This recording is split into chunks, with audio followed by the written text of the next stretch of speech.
मेरे स्क्रीन की साइड में चल रही तस्वीर में जो आप लड़की देख रहे हैं, इसका नाम ममता है और ये यूपी के संत कबीर नगर जिले में एक प्राइवेट अस्पताल है, वहाँ पर रिसेप्शनिस्ट है।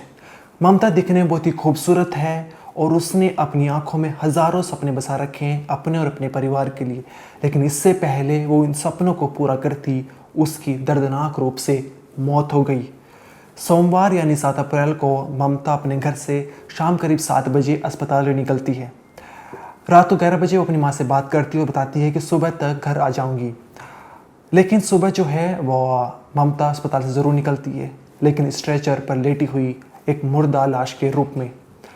अब सवाल उठता है कि आखिर उस रात ममता के साथ क्या हुआ, किसने उसकी हत्या की। और जब इसके पीछे की जांच पड़ताल की गई तो पता चला कि ममता का हत्यारा कोई और नहीं बल्कि अस्पताल का संचालक यानी अस्पताल का मैनेजर है। सवाल ये उठता है कि उस मैनेजर ने, हम आपको उस मैनेजर का नाम बता देते हैं, जिसका नाम है रंजीत भारती उर्फ रामजी राय। उसने ममता की हत्या क्यों की और इतना शातिर था ये पहले ममता के कमरे में गया, वहाँ पर उसका गला घोटा, उसकी हत्या करी और फिर बाहर आया और बाहर से दरवाजे के ऊपर हाथ डालकर अंदर से कुंडी लगा दी और ममता की मौत को इस तरह दर्शा दिया जैसे उसने खुद अपनी जान ली है। इसके पीछे एक पूरी कहानी इस वीडियो में आपको जानने को मिलेगी और किस वजह से अस्पताल के मैनेजर ने ममता की हत्या करी, इसके पीछे का भी कारण हम आपको बताएंगे। तो नमस्कार, मेरा नाम अनिरुद्ध पवार, आप देख रहे क्राइम तक। यूपी के संत कबीर नगर जिले में ममता जो अपनी माँ और भाइयों बहनों के साथ रहती थी, ममता के जो पिता थे वो बाहर रहकर नौकरी करते थे। पिछले 13 महीने से ममता इस अस्पताल में, यानी ये इस अस्पताल का नाम है Sons Hospital and Trauma Centre, यहाँ पर रिसेप्शनिस्ट का काम करती थी। और यहीं पर अस्पताल का संचालक है, उसने 7 अप्रैल को यानी सोमवार को शाम करीब 7 बजे जब ममता अपने घर से हॉस्पिटल आ गई तो तुरंत उसे अस्पताल की छत पर बुलाया। वहाँ पर इन दोनों के बीच कुछ बातचीत हुई और अस्पताल के संचालक ने ममता को 2 थप्पड़ जड़ दिए और साथ ही गला घोटने का प्रयास किया। लेकिन जो है नीचे से आवाज़ आई कि कोई मरीज आया है, तो जो संचालक था वो इलाज करने के लिए नीचे चला गया, जिस वजह से ममता की जान बच गई। लेकिन पूरी रात जो है अस्पताल के संचालक था रंजीत भारती, उसके दिमाग में सिर्फ यही चलता रहा कि ममता को कैसे ठिकाने लगाऊं। अब अगली सुबह हो चुकी थी और कैलेंडर पर तारीख 8 अप्रैल लग चुकी थी और यही वो दिन था जो ममता के लिए आखिरी दिन बन बैठा। सुबह करीब 7 बजे जो अस्पताल का संचालक रंजीत भारती ममता के कमरे में गया और वहाँ पर गला घोटकर जो है ममता की हत्या कर दी। हत्या करने के बाद बाहर आया और बाहर से दरवाजे के ऊपर हाथ डालकर कुंडी लगा दी अंदर से, और जैसे सबको ये लगा कि ममता ने खुद अपनी जान ली है। इसके थोड़े समय बाद जो ममता के साथी कर्मचारी थे वो जो है ममता को बुलाने गए, लेकिन उन्होंने देखा कि कुंडी लगी हुई है और ममता कोई अंदर से आवाज़ नहीं दे रही है, काफ़ी देर हो गई है। जिसके बाद उन्होंने अस्पताल के संचालक यानी रंजीत भारती को इस बात की जानकारी दी। गेट तोड़वाया गया और वहाँ से ममता को उठाया गया और उसके बाद जो इलाज जो है ये रंजीत भारती कर रहा था। ये ऐसे दर्शा रहा था जैसे इसको कुछ इस बारे में जानकारी ना हो। जब पता चला कि ममता की मौत हो गई इसके बारे में, इसके बाद जो है वो ममता के परिवार को जानकारी दी गई। ममता का परिवार जो है वो अस्पताल में आया और हंगामा करने लगा। परिवार वाले कहने लगे जो हमारी लड़की से रात ही 11 बजे बात हुई थी और ऐसी कोई बातचीत नहीं जिसकी वजह से इतना बड़ा वो कदम उठाए। उन्होंने पुलिस को कंप्लेंट कर दिया। पुलिस मौके पर पहुंची और पुलिस ने जो है, क्योंकि परिवार वालों ने अस्पताल के संचालक रंजीत भारती के खिलाफ मुकदमा दर्ज कराया था, तो पुलिस ने रंजीत भारती को हिरासत में ले लिया।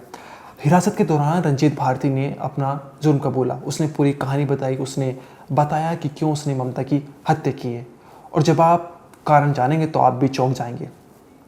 दरअसल पिछले 12 महीने से जो है रंजीत भारती और ममता के बीच अफेयर चल रहा था। रंजीत भारती 4 बच्चों का बाप है, लेकिन फिर भी जो है ममता के साथ वो संबंध बना रहा था। लेकिन पिछले कुछ दिनों से जो है ममता अस्पताल के दूसरे कर्मचारी अभिषेक नाम के लड़के के साथ बात कर रही थी। इस बात की जानकारी अस्पताल के संचालक रंजीत भारती को लग जाती है। जब ममता 7 अप्रैल को अस्पताल में आती है, तुरंत उसे रंजीत भारती छत पर बुला लेता है। वहाँ पर उसे कहता है कि तुम अभिषेक से बात मत करो, लेकिन ममता यहाँ पर मना कर देती है, कहती है कि मैं अभिषेक से बात करूँगी, जिसके चलते रंजीत भारती को गुस्सा आ जाता है और ममता को 2 थप्पड़ जड़ देता है। वह साथ ही गला घोटने का प्रयास करता है, लेकिन इतने में ही जो है नीचे से आवाज़ आ जाती है कोई मर जाया है। यहाँ पर बात टल गई थी। ममता भी अपने काम में लग चुकी थी। ममता को शायद लगा था कि ये शायद गुस्सा था अब रंजीत कुछ नहीं करेगा, लेकिन जैसे सुबह होती है वो उसके कमरे में जाता है, उसका गला घोंटता है और उसे मौत के घाट उतार देता है। और साथ ही जब बाहर आता है तो दरवाज़ा अंदर से बंद कर देता है, जिससे सबको लगे कि उसने खुद अपनी जान ली है। लेकिन ये इतनी क्लियर नहीं थी। यहाँ पर जो ममता की डेड बॉडी थे उसके गले पर खरोच के निशान, गले की हड्डी टूटी हुई थी। यहाँ पर बहुत ज़्यादा शक जा रहा था कि शायद ममता के साथ किसी ने उसकी हत्या की है। अब हिरासत के दौरान रंजीत ने पूरे जुर्म का बोल लिया। उसने बताया कि किस वजह से जो है उसने हत्या की है। अब जो है पुलिस ने रंजीत के खिलाफ मुकदमा दर्ज कर लिया हत्या का और साथ ही अस्पताल को सील कर दिया है।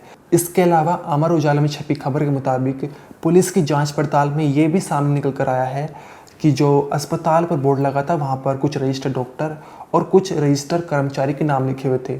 लेकिन जब जांच पड़ताल की गई तो जिन डॉक्टर्स और जिन कर्मचारी के बोर्ड पर नाम लिखे हुए थे वो उनमें से कोई भी अस्पताल में नहीं मिला।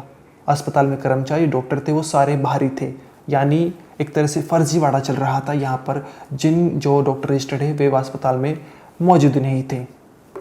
ये जो पूरा मामला था हमने आपको बताया कि यूपी के संत कबीरनगर ज़िले का है, जहाँ पर 7 अप्रैल को ममता जो वो अस्पताल में ड्यूटी करने के लिए गई थी, वो रिसेप्शनिस्ट थी। लेकिन उस रात उसके साथ एक ऐसी घटना हो जाती है, ऐसी वारदात हो जाती है जिसने उसके बारे में कभी सपने में भी नहीं सोचा होगा।